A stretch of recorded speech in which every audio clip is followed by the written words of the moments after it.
What's going on, everybody? Welcome to the Be Battle Ready podcast. I'm your host, Anthony Campo, and I created this podcast to give you the insights, strategies, and tactics to help you build a multiple six-figure battle-ready business. And it's not just this podcast. If you head over to battlereadybusiness.com, you can learn more about my coaching.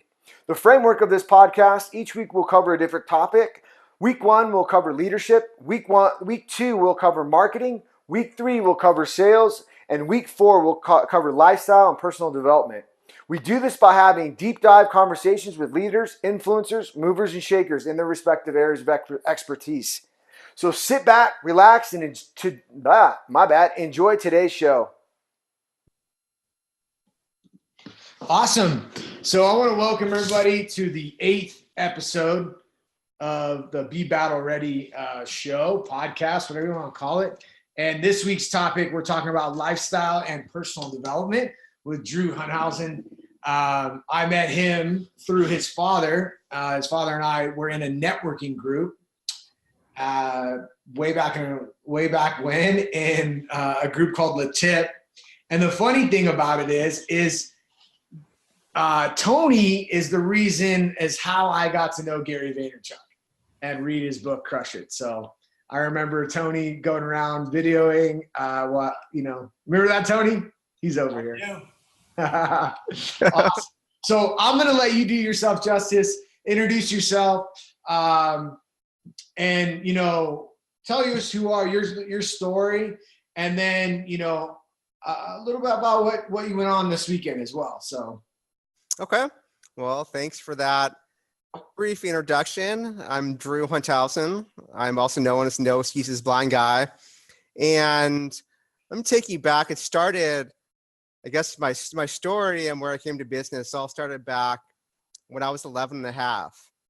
And I was a normal kid, loving life. And one night, I had a fever. I was watching TV in my room like a normal kid would. And my dad came to check on me in the middle of the night because I had a fever, make sure I was okay, and found me clammy, unresponsive, rushed me to the hospital. At that time, I had gone into a coma, and I ended up being in a coma for a whole 3 months.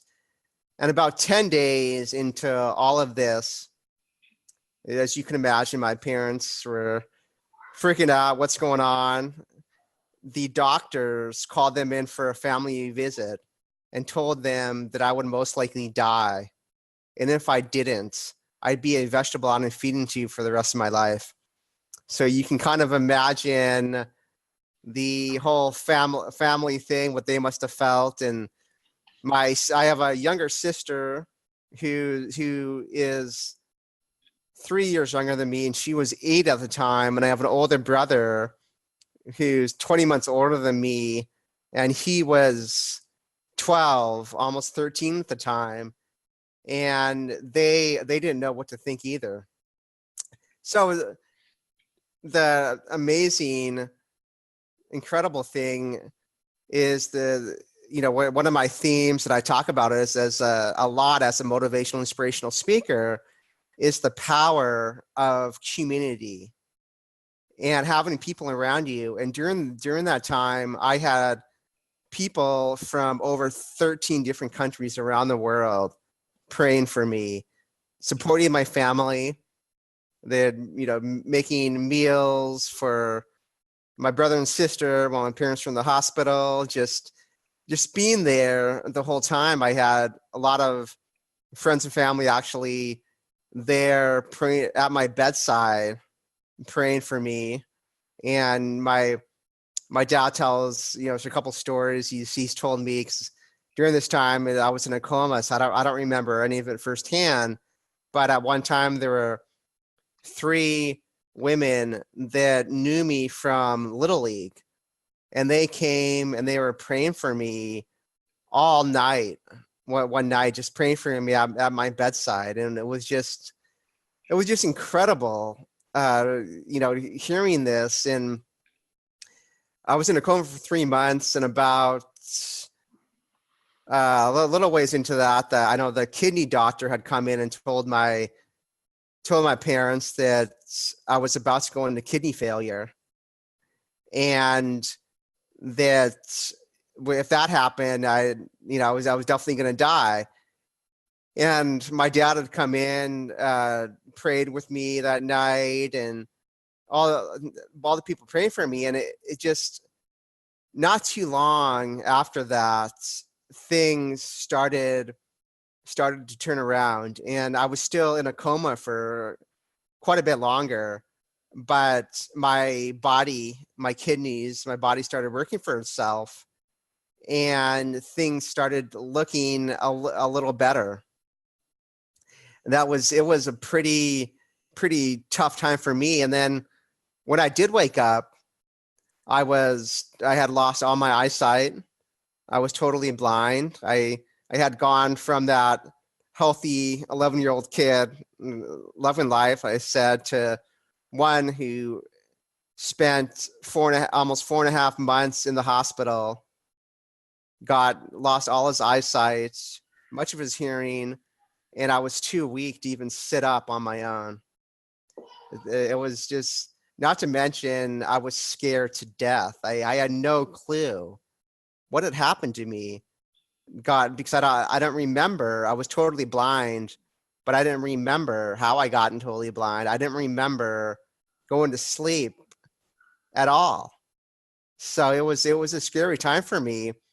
And as I'd like to say, kind of just preface it, I went from that healthy 11-year-old kid to one who spent those 3 months in a coma, near death, woke up totally blind, hearing impaired. It took me 7 long years of physical therapy to learn how to walk again and get to a fraction of where I am today. And I went from that scared little kid to one who went through high school, college, graduated college with a degree in sociology. And now I'm a motivational speaker, inspirational motivational speaker, best-selling author, and I'm also a triathlete. So I'm definitely come a long way since then, but it definitely hasn't been by myself. It's amazing the people that have been behind me, and I believe, as I talk about in my talks, one of my main themes is that we can't navigate through this world alone, and that in a way, metaphorically, we are all journeying blind, because we can't see into the future. We don't know what's coming next. We just have to have that blind faith and keep taking that next step, keep moving forward, believing, as I also like to say, that the best is yet to come. Yeah, absolutely. So, over the last few years, this concept of, and it's straight from the Bible, right? You don't have the eyes to see, right? And then one of my recent mentors talks about, we don't have the eyes to see who we can become, and what's ahead of us. That blind faith is very, very vital in moving forward. So talk to me about like, because it has to be, it's had to be hard, right? And out of that difficulty, like, what's come on out the other side? Like what have you seen, figuratively, what have you seen, yourself become through that? And what experiences, like, from struggling and having to go through this hardship, like, like, where do you see, like, where do you see that showing up in your speaking?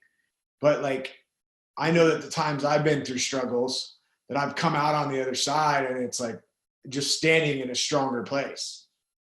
So where? Well, I'd like to, one of the things that I really believe is that, and I lost all my eyesight. I don't physically see anything, but I do believe that we all have a vision in life, and then vision transcends mere eyesight. That no matter if you can see or not, you all have a vision. You all have a a purpose in life, a plan. And also, I have had many struggles, but I like to, instead of struggles, I like to refer to them as challenges, because we all face challenges each day. We wake up in the morning, and I can remember back when I first came home from the hospital, I was lying helplessly in bed, yelling out to God as I fell asleep. What the heck am I supposed to do with my life now? I'm totally blind. I'm hearing impaired. I can't even sit up. I can't play baseball anymore. I can't do those things I did before. What is left for me? And I would pray about that, but it was yelling out to God. I was angry. I really didn't know what to think. But that was the challenge I faced at the time, that I would wake up in the morning, and it was the miraculous thing I like to say is that I still had I still was blind. I still was hearing impaired. I still had no idea what I was going to do with my life. But somehow I had that sense that God wasn't done with me yet, that there was a plan, there was a purpose for my life, that I just had to keep having that blind faith, keep moving forward. And even now, I think for all of us, every single day, when you wake up in the morning, you have a choice to make. What kind of day do you want to have? Do you want to have a day filled with a promise, or one dictated by regret, excuses, problems? It's a choice that we all have to make when we get up in the morning. And I think it's that challenge, and it's the way you view those challenges. And what are you going to do? Yeah, it's awesome. I love that question, and it's so deep, and it hits me that at such a young age you asked that question, and in that, right? Like, I mean, that was very challenging, very hard at the time, but people don't wake up, right, for years until they're in their adulthood to ask that question. So in that question, like, when did that question get answered? Like, what am I supposed to be doing? Well, I think we're all, it's life is a journey, and that question got answered. I think the start of it was when I was, in terms of what brought me to my speaking and what I'm doing now. When I was 14 years old, I was 3 years later, I was still very weak. I had just gotten back on my feet from being in a wheelchair, and the pastor at my church asked me if I could come and say a few words to the congregation about giving back to the church, about tithing, what's called tithing. And at that time, I was giving back. I started giving 10% of my $50 a month allowance back to the church.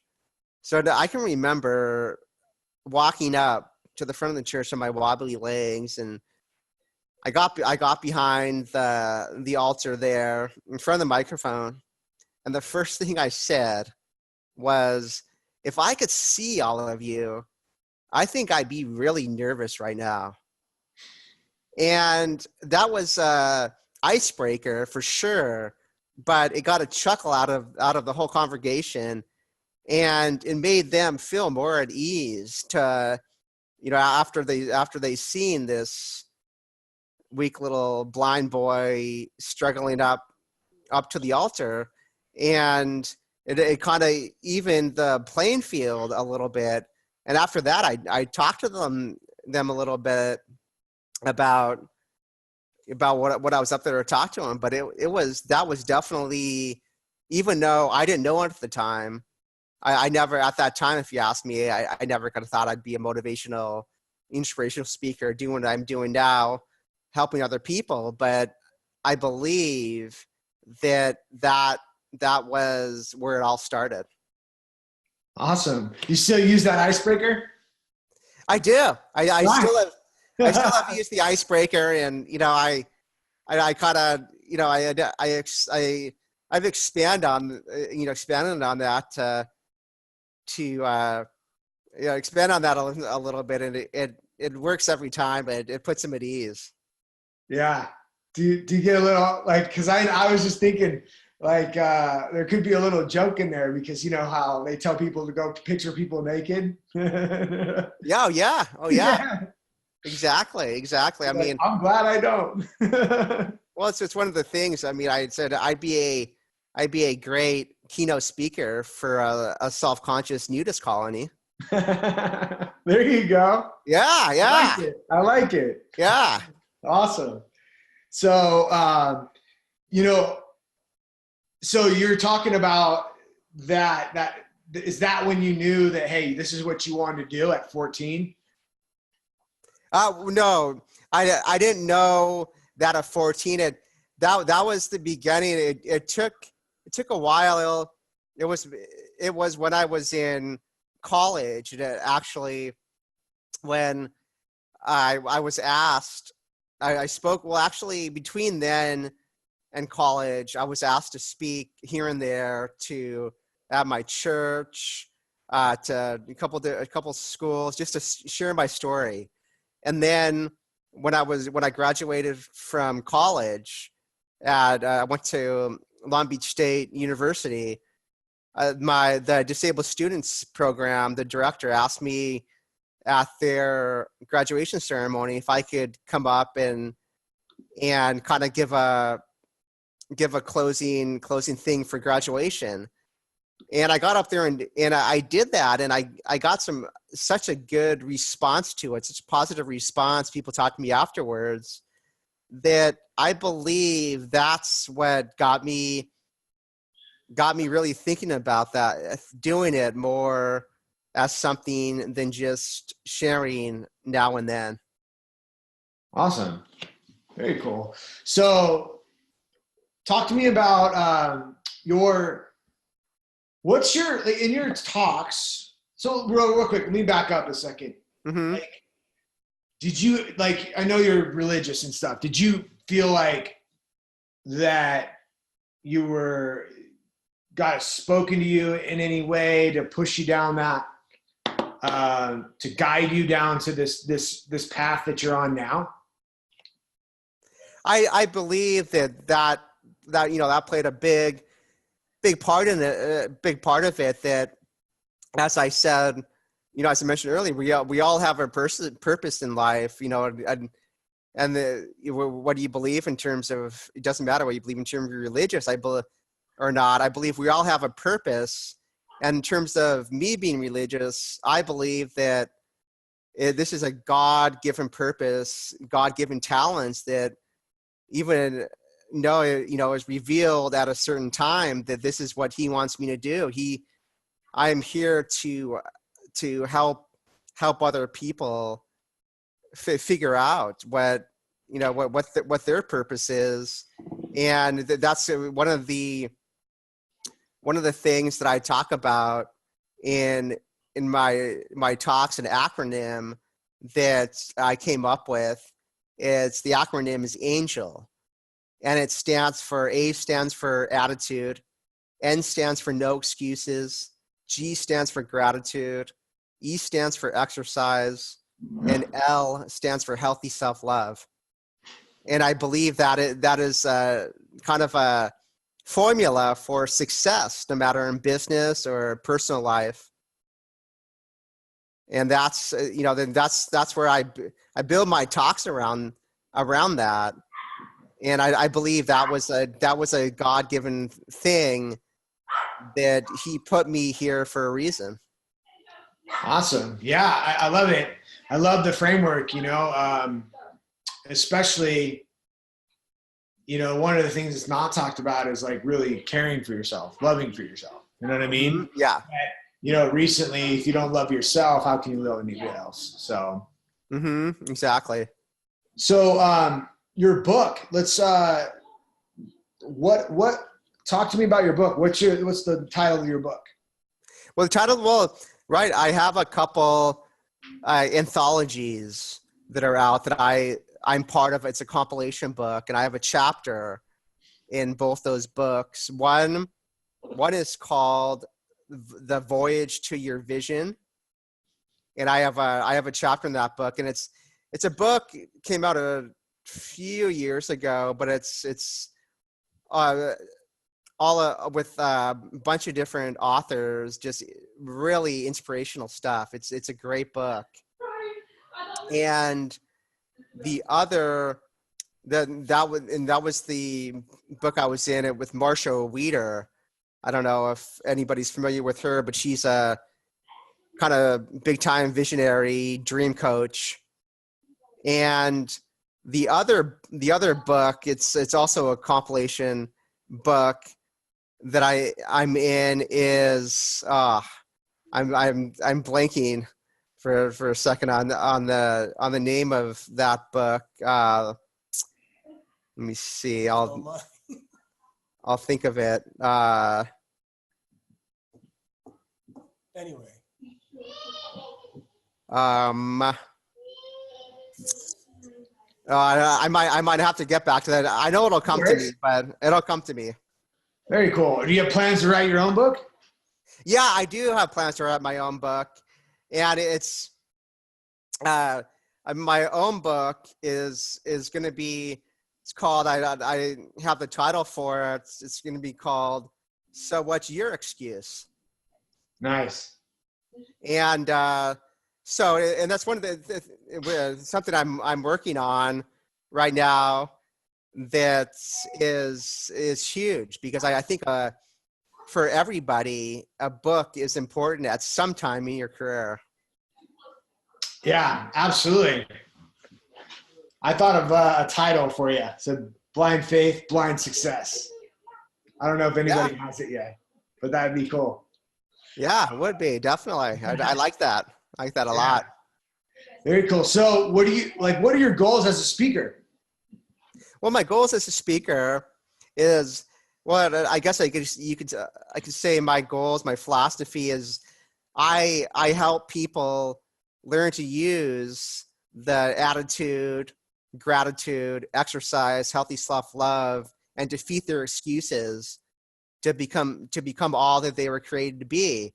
And that's, I guess, in a nutshell, that's my goal as a speaker. I want to help people reach that goal. And then I do that through my speaking and my writing and in any way I can.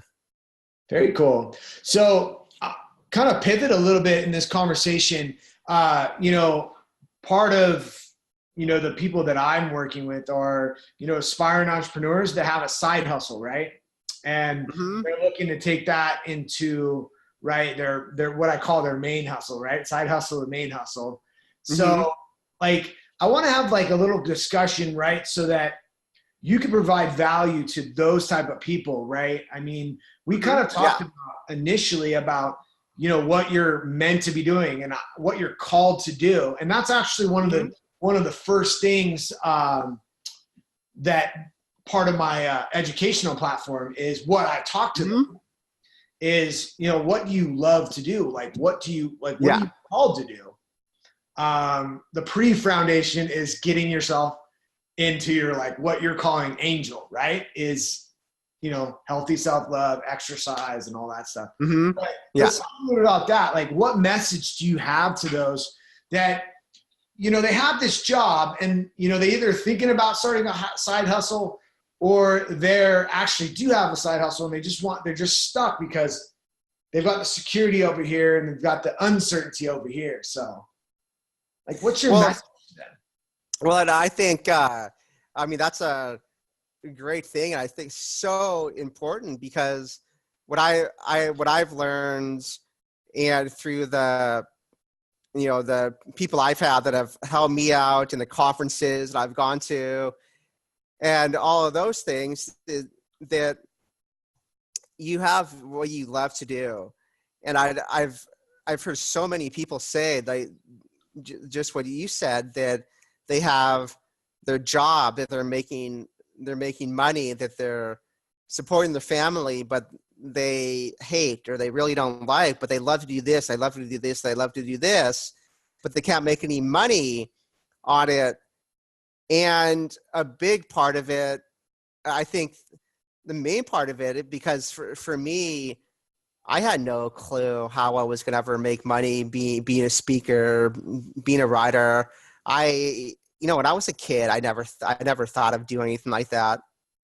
And I bring it back to one of my main things is that we can't navigate through this world alone. We need the help of our friends, our family, even people we don't even know. And I think in business, especially, we need coaches. We need business coaches. We need people to mentor us and to guide us in the right direction, because we can say, I love to do this, I love to do this, I love to do this, and have no idea how we could ever do it. But we might be talking to a business coach or even to a friend, and they say, oh, well, you're already doing this, you need to tweak this.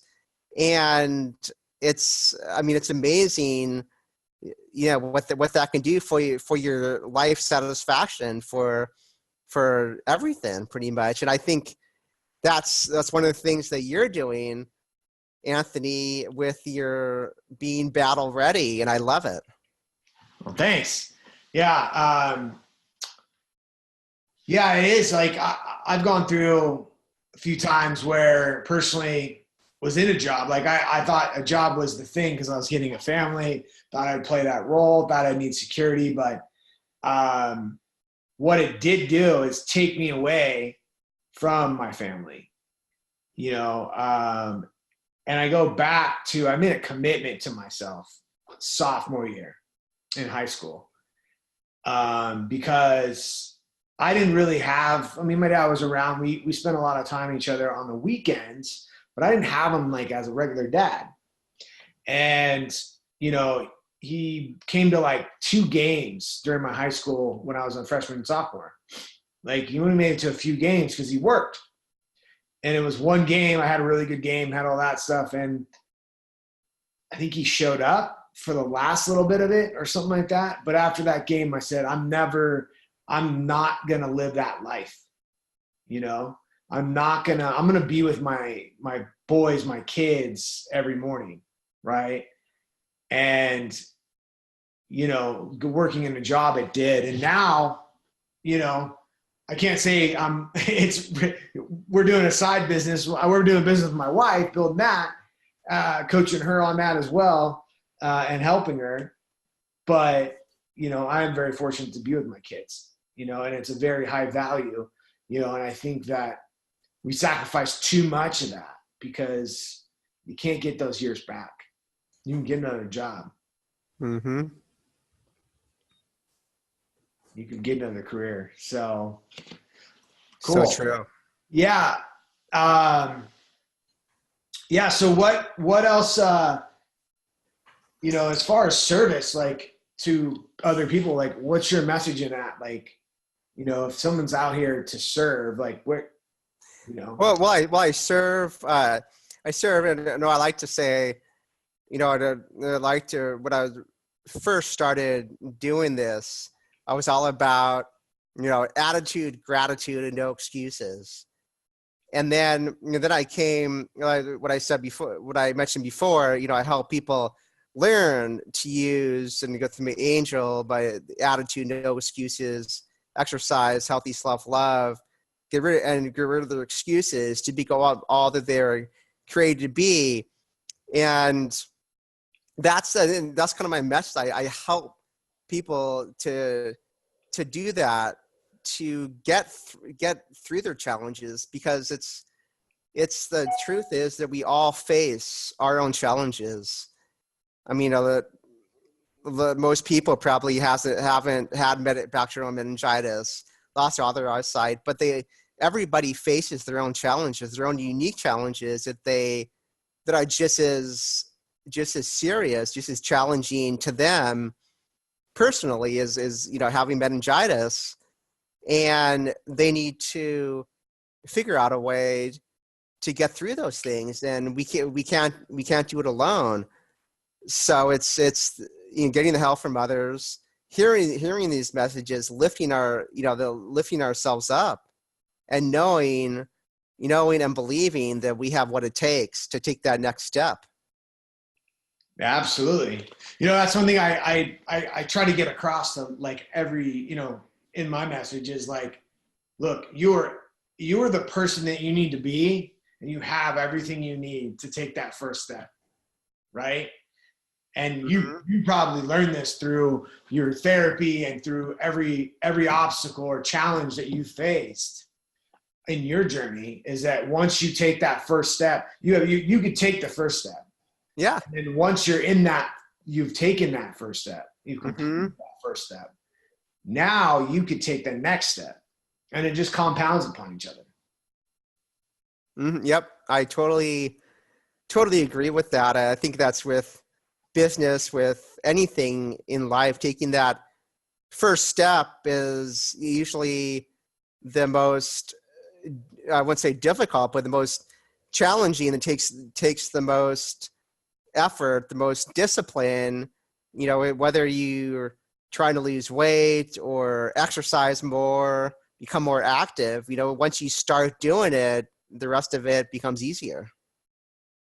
Yeah. Awesome. Well, cool. So how can everybody get a hold of you or find you and all that? I know you have a email newsletter. I get it. Yeah. Oh yeah. Well, that's newsletter, but you can get a hold of me, sign up for my newsletter, drewsinspirations.com. That's DREWS, the word inspirations.com. And you go there, then you put your name and your email in. And when you do that, that's how you can get my newsletter. I have a weekly blog, inspirational blog that I send out. You'll be able to get that. And you can ask any questions you have for me. And then I'm also on Facebook. So you can always find me on Facebook and social media. And then if you think, if you're like an event planner or church or school and you want to book me for an event, also have a booking website, bookdrew.com. And you can find more out about me there as well. Nice. Very cool. Well, awesome, man. I really appreciate you being on. And, I think it was a very enjoyable conversation. I love talking with you. Well, thanks, Andy. And thanks, Anthony. Yeah, man. I hope to talk to you soon. Definitely. Thanks so much. It was a pleasure. Brother. Talk to you later. Take care. Bye-bye. All right. That wraps this week's episode of the Be Battle Ready podcast, brought to you by Battle Ready Business. If you're an aspiring entrepreneur or current business owner and you'd like to take your business to the next level, go over to battlereadybusiness.com to apply for a complimentary one-on-one Battle Ready strategy session. During this session, we'll take a deep dive look into where you're at, where you want to go, and come up with the fastest path for you to build a multi-six-figure Battle Ready business. So go over to battlereadybusiness.com to apply for that strategy session, and I look forward to supporting you.